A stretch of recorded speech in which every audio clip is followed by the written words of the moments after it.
saying a 1-1 draw at the Silver Lake Stadium against Eastleigh, but a sense of aggrievement over the fact that they've equalised from a controversial penalty. It's not controversial. Absolute embarrassment of performance by the official. That's all that can be said. When you've got both dugouts agreeing on everything between each dugout, no one contesting when another foul is given against them. He's absolute shambles. He's given a penalty, numerous free kicks. He's caused a melee in the middle of the park with a player squaring up, and the kid just dives on the floor.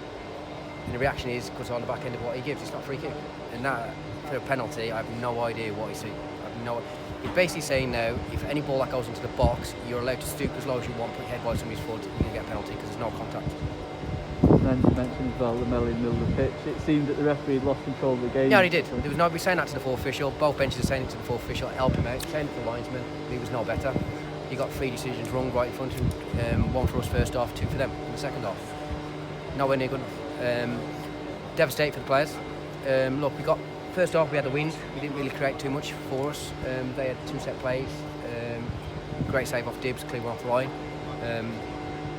We look back at that, we've made 2 poor decisions just before to get the set play. But we spoke to the players about when we make wrong decisions or there's a mistake happen, we have to get each other out of trouble, and we've done that.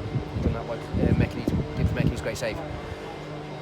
Then second half, we got all the grip of the game second half, we got on top. Obviously, the goal first half, great goal.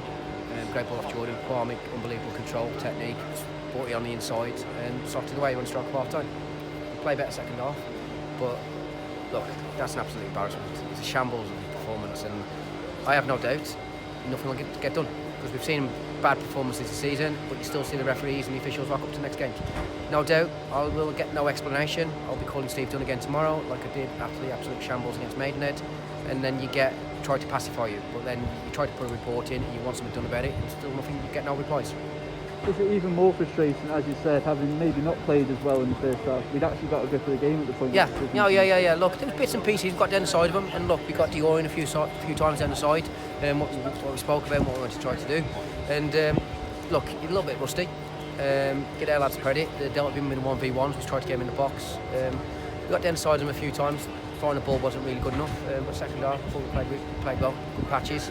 There's times when we got pinned back, but we dealt with it second half a lot better than we did first half. And as I said to a man, we sort of got counted, but what's gone on and it's not in our control.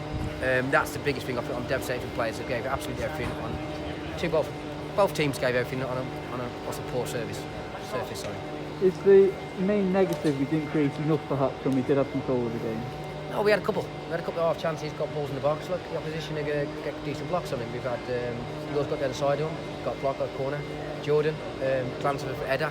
Look, if it's a foot low, it goes in because the keeper's come out, but the keeper then punches Jordan Davis in the back of the head. So is that not a penalty? If you look at the back end of the shambles that he's gave against us. Look, be all and end all, whether you create chances or not, we've been robbed. We've been robbed, simple as that. I'm not saying that possibly in the first half he had one or 2 better chances, and I'm not denying that. But to weather them the storm like we did today, and then to go and score a perfectly great goal for ourselves, and then to have that go against the second half, it's an absolute embarrassment.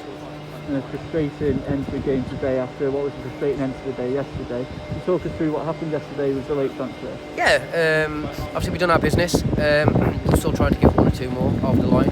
We couldn't. We lost out to a League 2 team on a midfield player. Obviously we were on the way down. Found out a bit of interest about Addy. I had his agent on, and then Addy come to visit me at the front of the coach and asked if he could get off and just see what could happen on the deal. I'd already had the conversation with people back at the club who were doing all the work for us to trying to get additions in, and we went after another centre forward. And we said if we can do our bit of business, then we'll listen to what's got to say. After my conversation with him, he come down and said, "Can I get off the coach at the next services, and then I'll wait here just in case something does happen." I spoke to people at the football club. They come to an agreement that he could get off the coach and wait at the services, and then at the worst, if anything happens, he could get a taxi up to Chesterfield, or he gets a taxi down to Eastleigh. I get a phone call and he's already at Chesterfield. So I have to think about the group, about Addy's mindset. Is it full buy into us at the football club and in the changing room?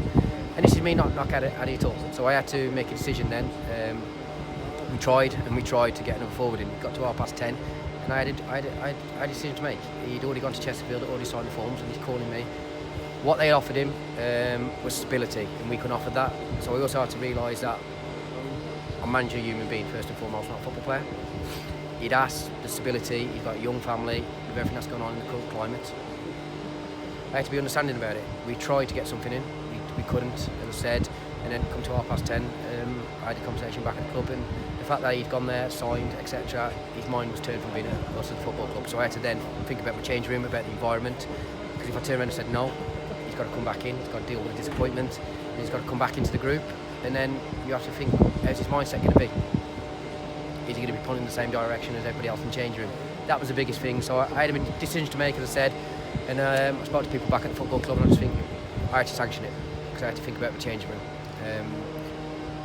We've got one or two possibilities. There's a few players that's been unattached yesterday, so that opens it up to us. We can't loan with the window closing. We can't sign anybody who's in a contract now or it gets terminated. But one or two players, quite a few, got unattached yesterday before the window closed.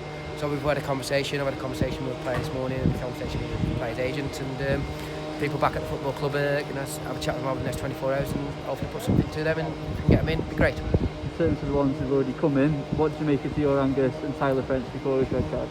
No, I thought they'd done well. I thought they were well. Look, both of them have not played proper competitive minutes since early part of December. So conversation was a bit different with Dior. Give me 60, 70 minutes, what you got, and then we'll look at getting you off.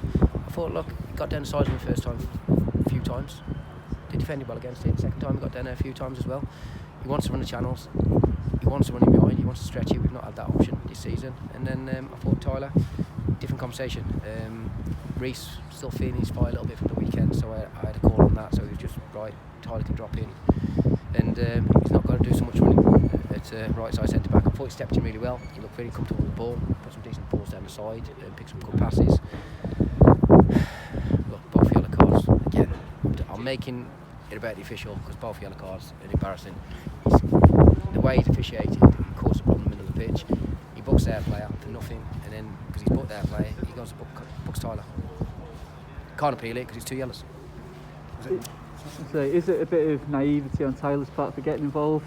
Oh, yeah, possibly. I'll have to have a chat with the lad. Look, yes, it's emotions more than anything. Look, we want to win a football match. We've had to deal with emotions of the absolute shambolic penalty given against us. So look, I speak with the players a lot. Obviously, Tyler will learn about this now, but just a managing situation, keeping your emotions in check. Look, I've seen clips of him, I've seen him play, but you see him upside. Look, he's fighting for his teammates. He wants to fight for his teammates. So I'm not saying it's positive what he's done. I've got to talk to him about just keeping control on it. But I thought he'd done well. I thought he'd done well in the game. Overall, where do we go from here? What's the plan for the next week going into Dagenham? Get ourselves a long journey back home. The lads will have a rest, and then we'll train and prep ready for the weekend when we should be going into an home game on the back end of 6 points from 2 away games.